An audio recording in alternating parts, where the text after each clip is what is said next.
నమస్తే welcome to four sides TV. Khammam, Nalgonda, Warangal పట్టభద్రుల MLC ఎన్నికలలో కాంగ్రెస్ పార్టీ అభ్యర్థిగా ఉన్న తీన్మార్ మల్లన్నను అత్యధిక మెజారిటీతో గెలిపించాలని మాజీ ఎమ్మెల్సీ కపిల్ వాయి దిలీప్ కుమార్ అన్నారు. ప్రశ్నించి గొంతుక, నిత్యం ప్రజల సమస్యలపై పోరాడే వ్యక్తి. గత ప్రభుత్వంలో జరిగిన అరాచకాలను ఎప్పటికప్పుడు ప్రజల ముందు ఉంచాడని, పట్టభద్రుల సమస్యల కోసం కూడా ఆయన అసెంబ్లీలో గలం విప్పుతారని చెప్పారు.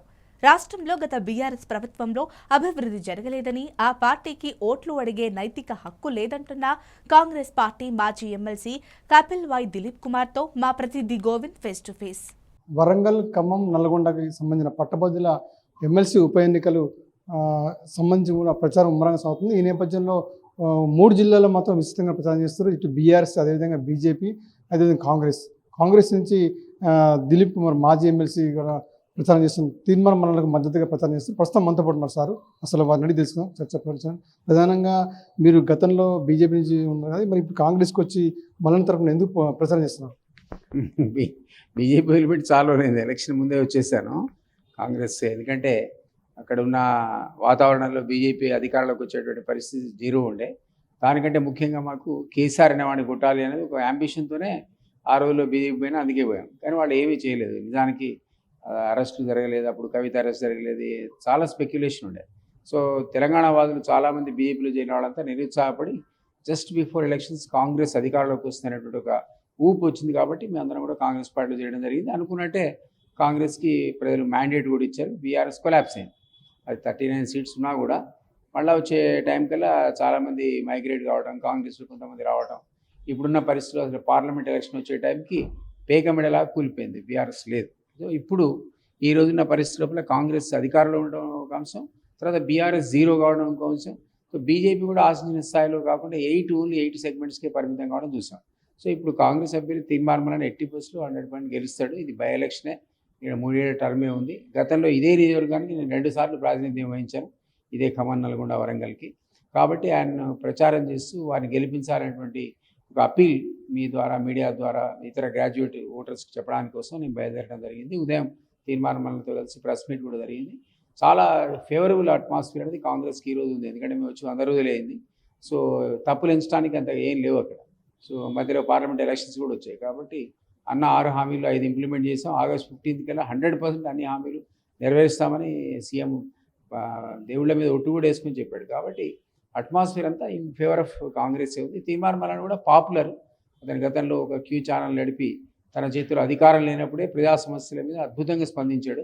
ఎవరిని వస్తే వాళ్ళతో, ఆఫీసర్లతో మాట్లాడడం, వాళ్ళకి గైడెన్స్ ఇవ్వడం. సో ఈరోజు ఎమ్మెల్సీగా ఉంటే, అధికారాన్ని చేతిలో ఉంటే ఇంకో రకంగా కూడా ప్రజలకు ఇతోధికంగా సేవ చేసే అవకాశం అతనికి ఉంటుంది. కాబట్టి ఆయన కమిట్మెంట్ బట్టి కూడా డిజర్వింగ్ క్యాండిడేట్. పోయినసారి ఎలక్షన్స్ కూడా మనం చూసాం, ఆయన కేవలం ఒక 15-20,000 ఓట్స్తోనే పోయాడు, ఇండిపెండెంట్గా పోటీ చేసి. ఇప్పుడేమో ఒక massive structure, party structure Congress వెనక నిలబడి ఉంది.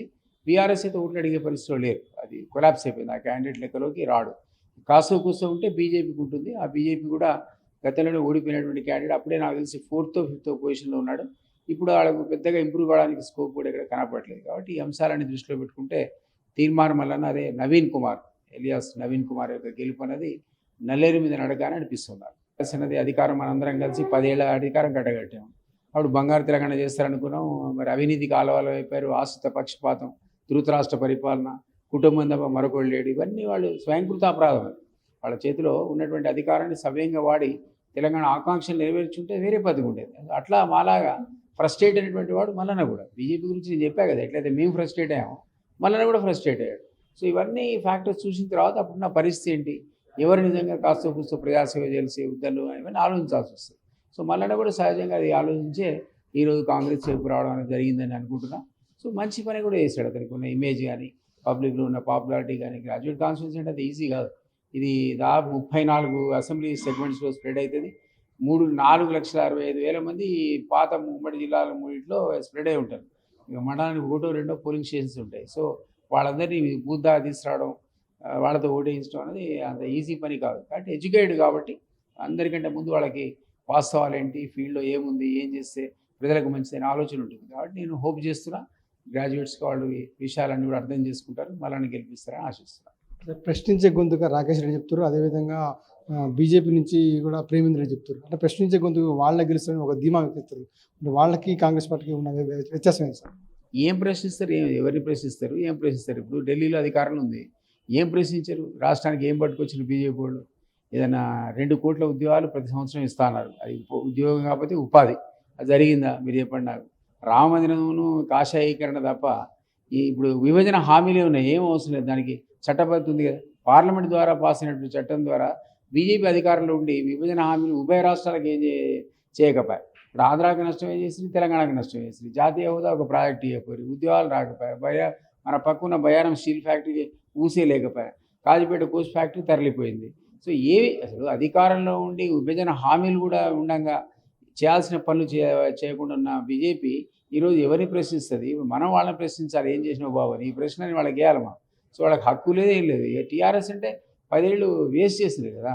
వాడు చేతుల తనకు ఉన్నటువంటి అవకాశాలు కోల్పోయిన వ్యక్తులు వాడు. కాబట్టి వాళ్ళకు కూడా ప్రశ్నించే హక్కు ఉందని నేను అనుకోవట్లేదు. ప్రస్తుతం ఉన్నటువంటి పరిస్థితిలో కాంగ్రెస్ ఒకటే ప్రజలకు ఏదో సేవ చేయలేటువంటి ఒక పొజిషన్లో ఈరోజు ఉంది. మ్యాండేట్ 5 years కోసం ఇచ్చారు కాబట్టి మీరే చూస్తారు రాబోయే రోజుల్లో 1-2 years లోపల ఎంత తేడా ఉంటుందో వాళ్ళ ఆచరణ కార్యక్రమాలకు మా ఆచరణ కార్యక్రమాలకు.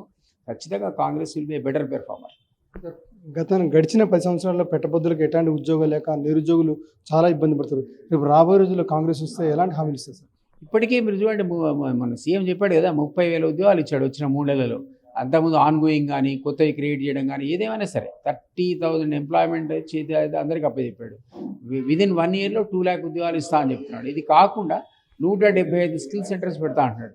ఆ స్కిల్ సెంటర్ ద్వారా ఎవరికైతే ఉద్యోగాల అవకాశాలు నైపుణ్యం అవసరం ఉందో ఆ నైపుణ్యం వాళ్ళకు వచ్చేటట్టుగా చేసి కొత్త కంపెనీస్ ప్రోత్సహించి వాళ్ళు ప్రైవేట్ ఎంప్లాయ్మెంట్ అయినా సరే ఎంకరేజ్ చేసే పరిస్థితి మీరు చూడబోతారు. అది దాదాపు 28 లక్షల మంది నిరుద్యోగులు ఉన్నారు. మన గవర్నమెంట్ 2 లక్షల ఉద్యోగాలు ఇచ్చేస్తే నాట్ ఈవెన్ 10% ఆబ్జెక్టివ్ కూడా ఫుల్ఫిల్ కాదు. సో ప్రత్యేక ప్రోగ్రామ్స్ పెట్టి వాళ్ళకి స్కిల్ ఇచ్చి ఇండస్ట్రీస్ పెట్టుకొని ఇచ్చి లోన్స్ ఇప్పించి ఇట్లాంటి ప్రయత్నం చేస్తే తప్ప వాళ్ళకి ఉపాధి రాదు. అది మా యొక్క ప్రియారిటీ. డెఫినెట్లీ యువతను మీరు ట్యాకిల్ చేయలేకపోతే అన్రెస్ట్ ఉంటుంది, సోషల్ అన్రెస్ట్ ఉంటుంది. దాన్ని దూరం చేయడానికి మీరు కాంగ్రెస్ ఎంత కట్టుబడి ఉందో విదిన్ 1 year మీరు రిలీజ్ అవుతారు. పట్టభద్రులు మీరు చివరిగా ఏం చెప్తారు? పట్టభద్రులందరికీ నా అప్పీల్ అదే. ఇప్పుడు మీరైనా ప్రశ్నించే గొంతు ఎవరంటే తీర్మార్ మల్లన మించి ప్రశ్నించే గొంతు లేదు. మీకు తెలుసు 37 సార్లు అరెస్ట్ చేసింది ప్రశ్నించినందుకు టీఆర్ఎస్ గవర్నమెంట్.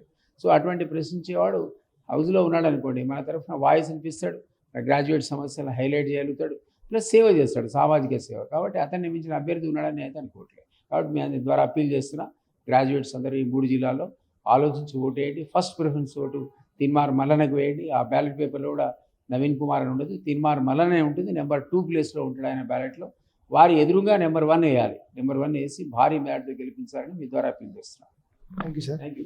మొత్తానికైతే పట్టభద్ర ఎమ్మెల్యే సంబంధించిన ఉప ఎన్నికలు జరుగుతున్న నేపథ్యంలో మాత్రం తప్పనిసరిగా ప్రశ్నించే గొంతుగా తీర్మానం మనకి తప్పనిసరిగా ఓటు వేసి గెలిపించాలని, రాబోయే రోజుల్లో ఇటు విద్యార్థులకు కానీ అదేవిధంగా నిరుద్యోగులు కానీ అనేక సమస్యలు కూడా పోరాడి గళం విప్పుతారని, రాబోయే రోజుల్లో వాళ్ళకందరికీ న్యాయం చేసే వ్యక్తి తీర్మానం మనల్ని కూడా దిలీప్ కుమార్ చెప్తున్న పరిస్థితి. మొత్తానికైతే ఆ పట్టభద్ర ఎమ్మెల్యేకి సంబంధించిన ప్రచారం మాత్రం ఖమ్మంలో మాత్రం విస్తృతంగా కొనసాగుతున్న పరిస్థితి కనిపిస్తుంది. ఇది కూడా తాజా పరిస్థితి. కెమెరామెన్ సతీష్తో గోవింద్, 4 Sides TV, ఖమ్మం నుంచి.